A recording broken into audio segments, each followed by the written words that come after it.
इष्ट प्रभु की आराधना।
प्रिय बंधुओं, कल अपना विषय चल रहा था, जो विमान बासी हूँ थाए, सम्यक दर्शन बिन दुख पाए, तहते चै थावर तन धरे, यो परिवर्तन पूरे करे।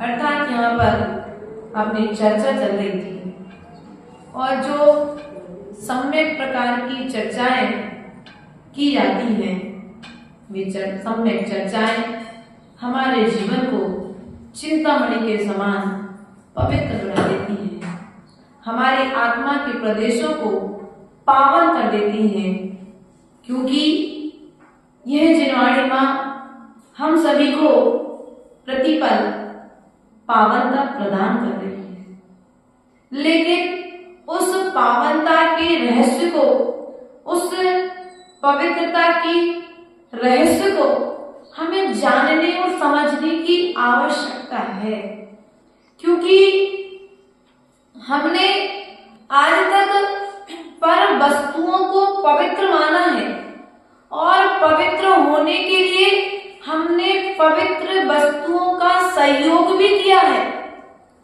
उनके संपर्क में भी आए हैं, ऐसे साधनों को जुटाया है जिन साधनों से हम पवित्र हो जाए।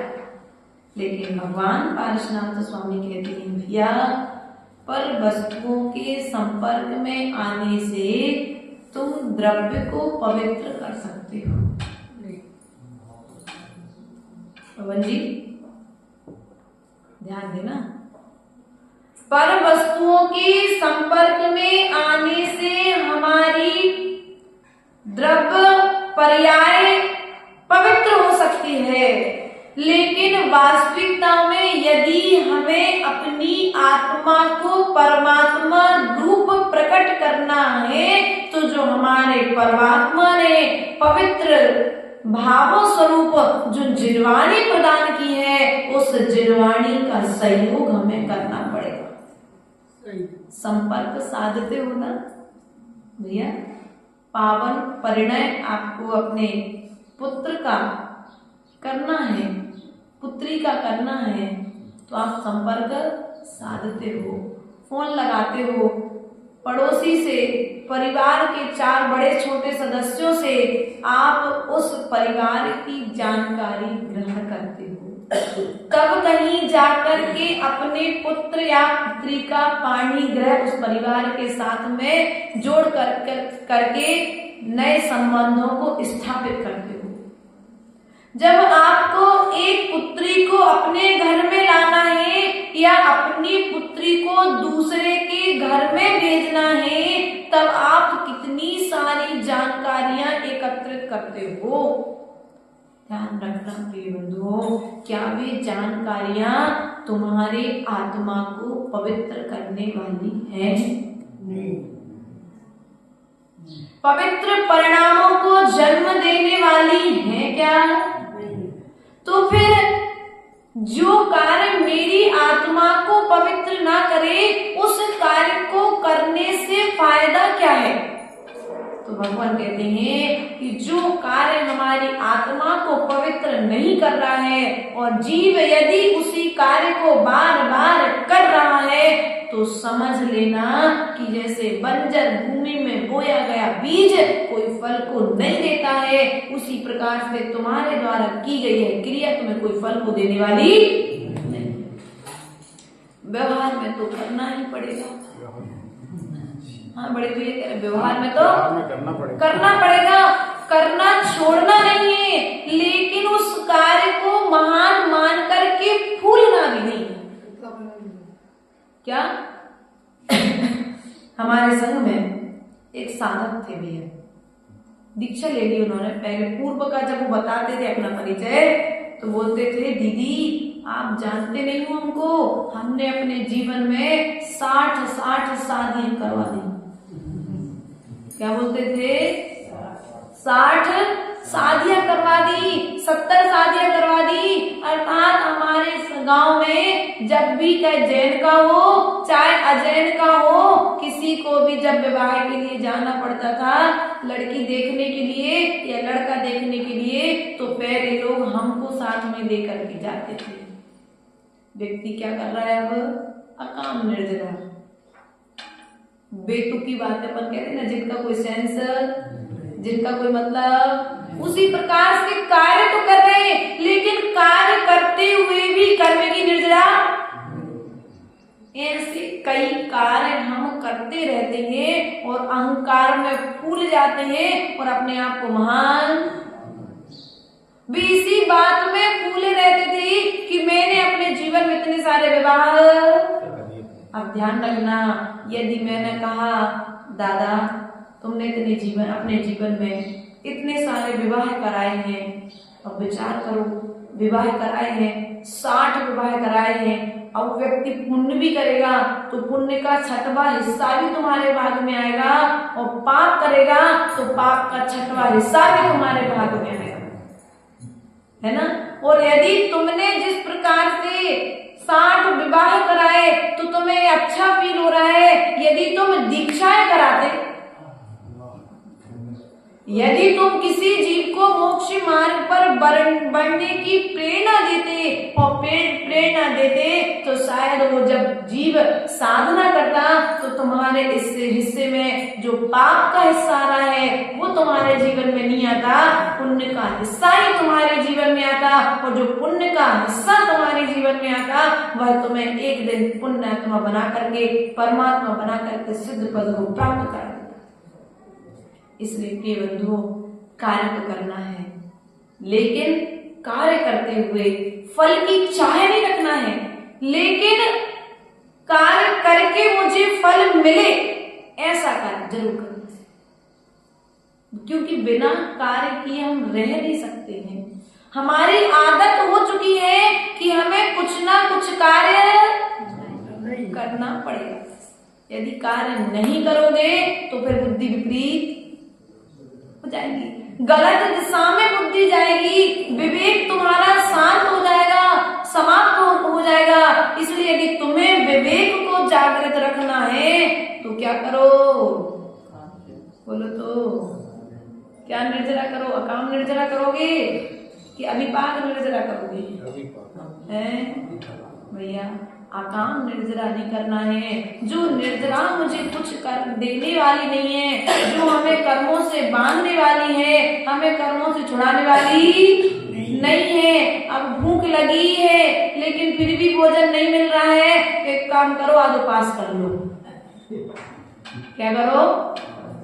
भूख तो लगी है लेकिन फिर भी अब मिल नहीं रहा भोजन। कई लोग ऐसे होते हैं, भैया एक काम किया, घर पे गए, आज हमारा 4 वस्तु में भोजन करने का नियम है, तो पहले से जाके बता दिया अपनी श्रीमती जी को, भैया देखो आज हमारा 4 का नियम है। तो क्या हुआ? कर्म की निर्जरा होगी क्या? बोलो। परीक्षा तो उस समय थी कि तुम्हारी थाली में 14 चीजें आती और 14 में से तुम 4 उठा करके लेती, तब तो कर्म की निर्जरा। अब तुमने और 10 चीजों को पहले ही अपनी थाली से हटवा दिया, तो बताओ कर्म की निर्जरा होगी क्या? इसलिए प्रिय बंधु, हमें कर्म की निर्जरा करना है और कर्म की निर्जरा करके कहाँ जाना है? बोलो तो। कहाँ जाना है? सिद्धालय। सिद्ध भगवान बन के जाना है कि निगोदिया जीव बन के जाना है? कल हमने आपको बताया था कि सिद्धालय में निगोदिया जीव भी रहते हैं और सिद्धालय में सिद्ध भगवान भी रहते हैं। वहीं पर रहने वाले सिद्ध भगवान निगोदिया जीवों के लिए वे अनंत सुख का भोग कर रहे हैं और वे अपने अनंत सुख में से एक रंच मात्र भी सुख उन निगोदिया जीवों को नहीं दे पाते। अर्थात इससे यह सिद्ध होता है कि एक जीव दूसरे जीव को सुख नहीं दे सकता है। ताकत है क्या सुख देने की? तुम लोग आज मौन क्यों हो? मौन लेके आया आज? थोड़ा सा तो है, आज 11 है इसलिए नहीं। कल का तो इनकी पत्नियों की एक आसन पास थे, इनके थोड़ी ना थे, देवताओं का नहीं था। एक ही पत्नी है माता जी, कल नहीं तो देवता जितने बैठे उन सबकी पत्नी की अपेक्षा से कहा है, एक की अपेक्षा से नहीं कहा है। ध्यान रखना है भैया, सुलभ जीवन में अकाम निर्जरा न हो। ऐसा कोई कार्य नहीं करना जिस कार्य को करने के बाद तुम्हें फल की प्राप्ति न हो। क्योंकि जब व्यक्ति व्यापार करने के लिए जाता है तो व्यापार करते हुए भी वह विचार करता है कि 10 नहीं तो कम से कम हमें 1 रुपए का मुनाफा तो होना चाहिए। और यदि 1 रुपए का मुनाफा ना हो तो उसका व्यापार करना, बोलो तो, बेकार हो जाता है।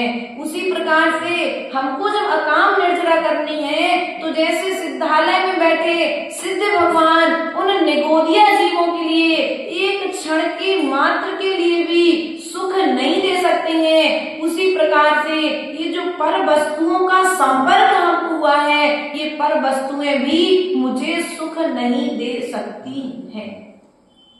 हमने मात्र मान्यता बना करके रखी है सुख का कारण है, ऐसा तुमने मान करके रखा है। लेकिन कौन सा सुख?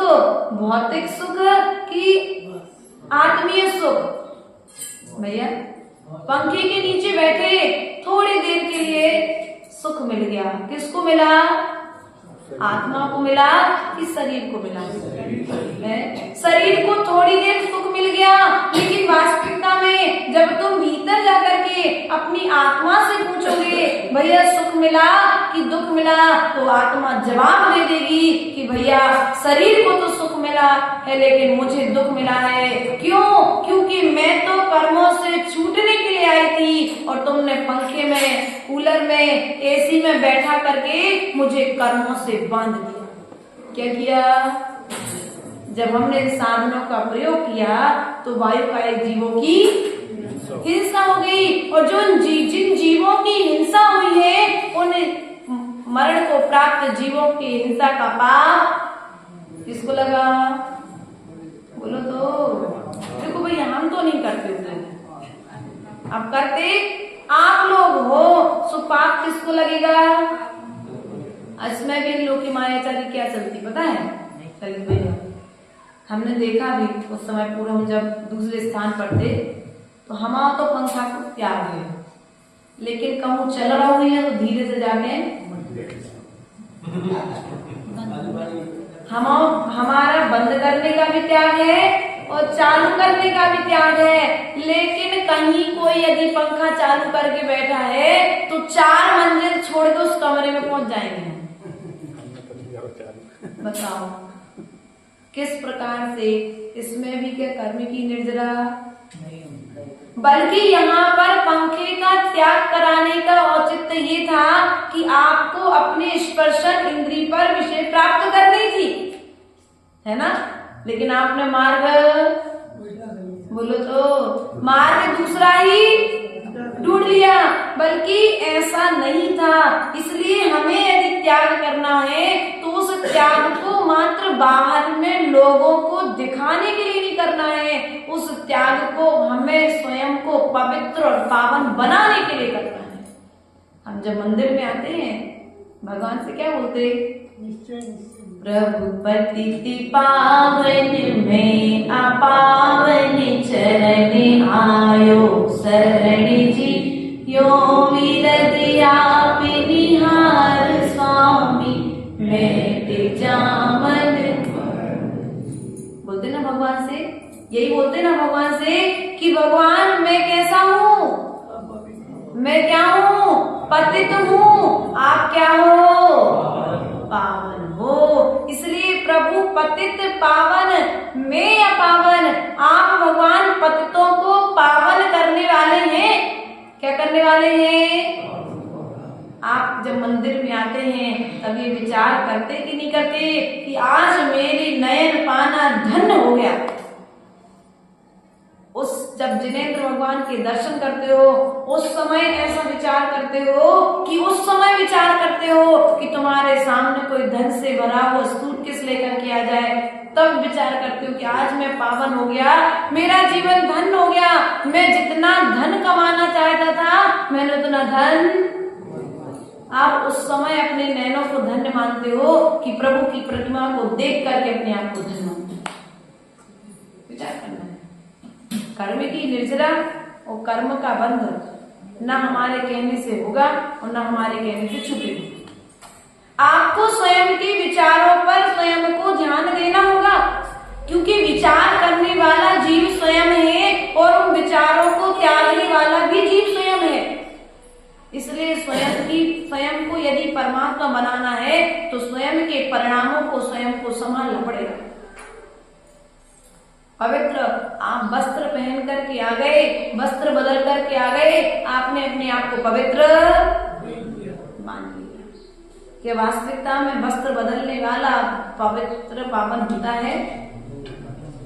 द्रव्य की अपेक्षा से तो आप पवित्र पावन हो गए, अर्थात वस्त्रों को आपने शुद्ध पहन लिया तो द्रव्य शुद्धि तो हो गई, लेकिन भाव शुद्धि हुई कि नहीं हुई? अब आपकी पवित्रता की परीक्षा कैसे होती है? बढ़िया शैलेश, आज प्रातः कालीन मेला में आप हमारे पास आए, है ना। आपने अज्ञानतावश कहे या धोखे से धागे की माला छिप गई। अब आप क्या करोगे? अब आप क्या करोगे उस समय? या तो परिणाम खराब कर सकते हो या ऐसा कर, कोई बात नहीं, अभी कपड़े बदल लेंगे। आज 2 केस ऐसे हमको देखने मिले प्रातः कालीन मेला में। एक तो आपके कसाई की परीक्षा कैसे होती है जीव के। कुछ जीव ऐसे होते हैं कि भाई परिणाम, अब गलती तो हो गई है, परिणाम खराब करने से फायदा क्या है। और यदि उस समय परिणाम खराब करते हो तो नए कर्मों का बंधन कर लोगे। इससे अच्छा उपाय ये है कि धैर्य धारण करो, या तो वस्त्र दूसरे नहीं है तो ये विचार कर लो आज मेरे भाग्य में नहीं था, लेकिन मैंने अपना समय पुरुषार्थ किया। या फिर आपके पास में दूसरा ऑप्शन भी है, आप जिससे छिपे हो उसके ऊपर डांट लगा दो, फटकार लगा दो, चिल्लाने लग जाओ, 4 के बीच में उसका तमाशा बना दो। यही करते ना हमने पर्यूषणपुर में सब चीजें देखने में आ जाती है। मंदिर में रहते हैं जब हम लोग, ये सब चीजें देखने में आ जाती हैं। हम बड़े पुरुषार्थ से कपड़े पहन करके आए थे, तुमने हमें छू लिया। भैया तुम कसाय बीच में भर के आए थे ना भीतर में, तो कपड़े से तो शुद्ध थे लेकिन भीतर से शुद्ध नहीं थे। अब भीतर से शुद्ध नहीं थे तो अभिषेक करने के पात्र भी हो क्या? आप जब चौकी में पहुंच करके मन शुद्धि, वचन शुद्धि, काय शुद्धि बोलते हो, तब कहीं जाकर के साधु के हाथ में आहार रखने के योग्य बनते हो, तब तो तुम्हें भगवान जिनेंद्र देव को स्पर्श करना है। और यदि आपका मन शुद्ध नहीं होगा तो आप भगवान के अभिषेक करने के और भगवान को स्पर्श करने के पात्र नहीं हो। इसलिए जब मंदिर में प्रवेश करो तो इतने धैर्य के साथ प्रवेश करना कि यदि आपको कोई छू ले, आपकी द्रव्य को कोई गिरा दे, कोई आपकी थाली को ले ले, कोई आपकी जिनवाणी को उठा ले, तो ध्यान रखना मुझे मेरे परिणाम खराब नहीं करना है। दूसरी परीक्षा हुई आज, दूसरा दृश्य देखने में मिला। दीपेश भैया यहाँ पर बैठे थे, अभिषेक का अर्घ चल रहा था। उनकी देखो समता के परिणाम, वो कोई कारण से टेबल देने के लिए आगे में आए और छिप गए। अब वो चाहते तो गुस्सा कर सकते थे, लेकिन उन्होंने क्या विचार किया, कोई बात नहीं, धैर्य रख करके 9 बार नमोकार मंत्र पढ़ा और भगवान को जब आप लोग ने विराजमान कर दिया, उसके बाद वो अपने कार्य से आगे बढ़े। लेकिन हम क्या करते हैं माताओं, आप लोग क्या करते हो, यदि धोखे से कोई ने छू दिया, चौके में जा रहे थे और दूसरे जोड़ी कपड़े नहीं थे घर पे और थे भी, तो क्या करोगे? लेकिन देवी मैया हो, जितनी सीधी बैठी हो इतनी हो नहीं है तुम, और है ना? क्या करते आप लोग उस समय परिणामों को उथल पुथल मच जाती है। अब कपड़े बदलने जाना पड़ेगा, इसने हमें छू लिया, अपने बच्चों को संभाल के रखना चाहिए, नाना तरह की बातें। अब क्या किया, उस बच्चे ने तो तुम्हें मात्र छुआ था, अज्ञानी था, उसमें तो समझ नहीं थी, लेकिन तुम समझदार होकर के तुमने नए कर्मों का बंध बोलो। तो अब तुम्हारा 16 रहा क्या? 16 कारण भावनाओं को भाकर के जो व्यक्ति अपनी आत्मा को पवित्र करता है, ऐसी 16 कारण भावना अर्थात 16 प्रकार के 16 की बात अपने जैन दर्शन में कही गई है। इसलिए प्रिय बंधुओं, अपने अपन को अकाम निर्जरा नहीं करना है, अपन को अभिपात निर्जरा करना है। और अभिपात निर्जरा करने के लिए हमें अपने परिणामों पर ध्यान देना है। आपने कैमरे लगाए मंदिर में, लगाए हैं किसके लिए? कि कोई आए और जाए तो उस पर निगाहें रख सके। कोई गलत व्यक्ति मंदिर में प्रवेश, ऐसा भी कोई कैमरा लगा दो कि गलत परिणाम वाला मंदिर में प्रवेश न कर सके, है क्या? बोलो तो। इस देह को देखने के लिए, उसकी बहिरंग स्थिति को देखने के लिए तो आप कैमरे का प्रयोग कर सकते हो, लेकिन भीतरी स्थिति को देखने के लिए कौन सा कैमरा है? वो स्वयं के पास स्वयं के परिणामों को स्वयं के अलावा कोई दूसरा कैमरा, मोबाइल है क्या? नहीं है। इसलिए प्रिय बंधुओं, आज हमने जिनालय में प्रवेश किया है, जिनेंद्र देव के चरणों में प्रवेश किया है, अर्थात उनके चरणों में आकर के हमें उनके आचरण को अपनाना है कि देखो उन्होंने अपने परिणाम खराब नहीं किए। मामा थे, कमठ जो था पारसनाथ भगवान का पूर्व भाव का मामा था, और मामा की लड़ाई हो गई मामी से। क्या हुआ? आज हम लोग ने जिन सरस्वती में पढ़ा, हमको भी नई बात कोई मालूम पड़ती है? नाना नानी थे, देखो परिमार्जन ऐसे हो जाता है। नाना नानी थे, और नाना नानी जो थे तो उनकी लड़ाई हो गई आपस में नाना नानी की। तो नाना जी ने क्या किया? संन्यास धारण कर लिया। संन्यास अर्थात मिथ्यात्व भेष को धारण कर लिया, सराग अवस्था को प्राप्त कर लिया, और जाकर के पंचाग्नि तप करने लगे। पंचाग्नि जब तप कर रहे थे तो पाश कुमार ने जाकर के उन्हें नाग नागिन का जोड़ा इस लकड़ी में है अवधि ज्ञान से जान करके उन्हें बता दिया। उन्होंने अपना मान भंग मान करके उनसे 10 भव तक बदला। एक छोटी सी अगर इतना कह देते, अच्छा किया बेटा तुमने मुझे बता दिया, वरना मैं ये गलती करता है जो 2 जीवों का घात। लेकिन जो ईगो होता है ना, वो झुकने नहीं देता है। ईगो अहंकार भीतर में झुकने नहीं देता है। जो रावण था, रावण के जीवन में रावण का मरण नहीं होता, लेकिन रावण को रावण के अहंकार ने झुकने नहीं दिया। 9 लाख पूत 1.25 लाख हाथी जिनके घर में, सबको याद है ना, 9 लाख पूत 1.25 लाख हाथी जिनके घर में दिया ना बाती। कारण क्या था? अहंकार पर्याप्त मात्रा में था। रावण की पत्नी ने समझाया कि भैया देखो, सीता तुम्हें चाहती नहीं है, और जब सीता तुम्हें चाहती नहीं है तो तुम उसे उसके पति के पास जैसे लेकर के आए हो वैसे छोड़ करके, अब गलती तो कर ली लेकिन झुके नहीं। अब रावण को स्वयं फील हो रहा है, महसूस हो रहा है कि मैंने गलती की है, लेकिन अहंकार, मैंने गलती की है, अगर मैं सीता को वापस दे आया तो सब लोग, प्रजा लोग मेरे बारे में क्या सोचेंगे? मेरी जो पत्नियां हैं 18,000 रानियां है, वे मेरे बारे में क्या सोचेंगी? ऐसा विचार करके वो झुका नहीं, और जब झुका नहीं तो फिर एक दिन उसका मरण भी हो गया। इसलिए प्रिय बंधुओं, हमें विचार करना है, यदि हमसे कहीं पर किसी भी रूप में प्रमाद हो रहा है, कोई गलती हो रही है, तो उस गलती को सुधारने के लिए यदि कोई छोटा बताए तो गलती को सुधार कर लेना चाहिए, और कोई बड़ा बताता है तो हमें उस गलती को सुधार कर लेना चाहिए। क्योंकि गलती कभी छोटी या बड़ी नहीं होती, हमारे द्वारा किए जाने प्रमाद के द्वारा हमारा प्रमाद ही उस गलती को बड़ा और छोटा, हमारा अहंकार ही हमें उस गलती को बड़ा और छोटा, ईगो टकरा जाता है।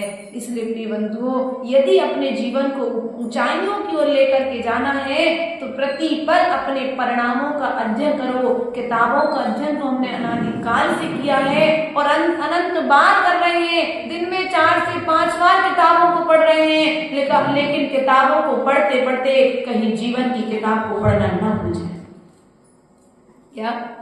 कहीं जीवन की किताब को पढ़ना ना भूल जाए। किताब के पन्ने तो पढ़ने, लेकिन पन्ने पलटते पलटते हमें किस्मत को पलटना है, उस किस्मत को पुण्य में पलटना है, पाप में नहीं पलटना है।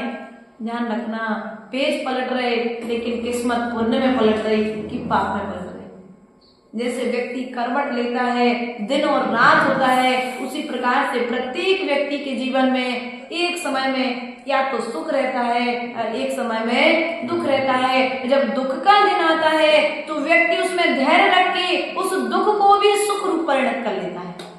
क्या कर लेता है? दुख को भी सुख रूप परिणत कर लेता है। और जो अज्ञानी जीव होता है वो सुख में भी दुख को, अब बड़े सुखी थे अपन, बड़े सुखी हैं, लेकिन फिर भी हमारे घर से बड़ा तो पड़ोसी का घर बन गया। अब क्या हो गया? बोलो तो, थक गए, दुखी हो गए। हमारी दुकान से ज्यादा दूसरे की दुकान, हमसे ज्यादा हम माता जी की दिन रात सेवा करते हैं, लेकिन माता जी हमारा नाम तो कभी लेती नहीं, उनका नाम लेती रहती है, सैले भैया करती रहती है, बड़े भैया का ले लिया नाम, तो क्या हुआ? अब हमें दुख, बोलो तो दुख सुलभ, अब हमें दुख हो गया। ये जो दुख हो गया है, यह दुख हमारे लिए कर्म बंध का कारण हो गया।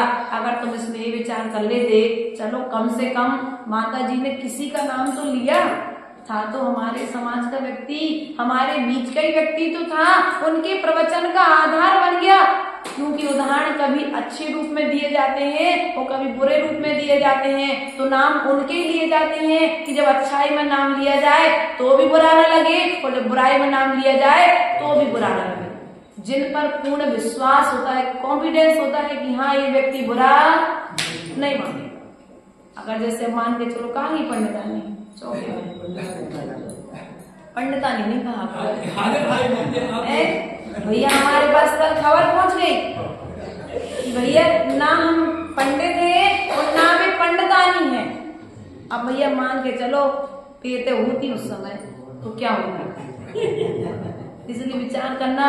इसलिए उन्हीं व्यक्तियों के नाम प्रवचन में लिए जाते हैं जिनको बुरा, लेकिन इस सुख में भी हम दुख, सुख में भी दुख ढूंढ लेते हैं और सुख में दुख ढूंढ करके हम निरंतर दुखी होते रहते हैं। इसलिए प्रिय बंधु हमें प्रयास और पुरुषार्थ करना है कि हमें विमान वासुदेव अर्थात जो 16 स्वर्गों के देव हैं वे विमान वासी देव हैं। ज्योतिष देवों के लिए भी विमान वासी देव कहा है, लेकिन उनमें प्रकाश की प्रधानता होने से उन देवों के लिए विमान वासी ना कह करके ज्योतिष देव कहा गया।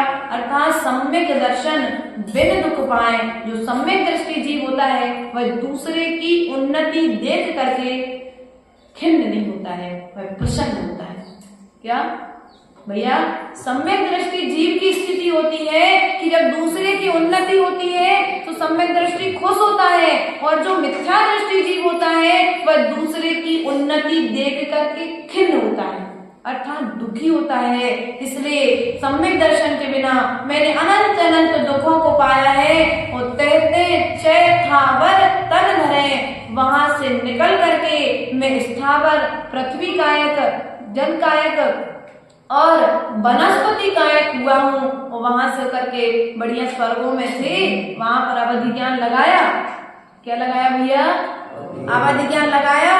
तो मालूम पड़ा कि मुझे अब यहाँ से मरण करके पुण्य के प्रभाव से मनुष्य पर्याय मिलने वाली है, मनुष्य पर्याय मिलने वाली। यहाँ तक तो सब कुछ ठीक था, लेकिन अब मनुष्य पर्याय का जन्म, मनुष्य पर्याय में जन्म कैसे होगा? तो मुझे 9 माह तक माँ के गर्भ में रहना पड़ेगा। कहाँ पर रहना पड़ेगा? 9 माह तक माँ के गर्भ में रहना पड़ेगा। माँ का जूठा भोजन करना पड़ेगा। माँ के द्वारा जो लार आदि बनेगी वो सब मुझे ग्रहण करनी पड़ेगी, अर्थात मुझे उस कीचड़ में, उस दलदल में रहना पड़ेगा। इससे अच्छा है कि मैं एक इंद्रिय स्थान हो जाऊं। ऐसा निदान बंद करके वह स्वर्ग का देव मर करके आता है और वृक्ष बन करके यहाँ पर खड़ा हो जाता है। हजारों वर्ष की आयु वाले वृक्ष बन जाता है। जो परिवर्तन पूरे करें, अर्थात इस प्रकार से यह पंच परावर्तन हमने अनादिकाल से किया है और अनादिकाल से करते आ रहे हैं। और इस पंच परावर्तन की यदि परंपरा को रोकना है तो हमें पंच परमेष्टि के शरण में आना पड़ेगा। परमेष्टि के द्वारा बताए गए पंच पापों को त्याग करके हमें परमात्मा बनने की तैयारी करनी पड़ेगी। इन्हीं भावनाओं के साथ बोले परम पूज्य आचार्य गुरुवर विभव सागर जी महाराज जी की जय, द्वादशांग जिनवाणी माता की जय।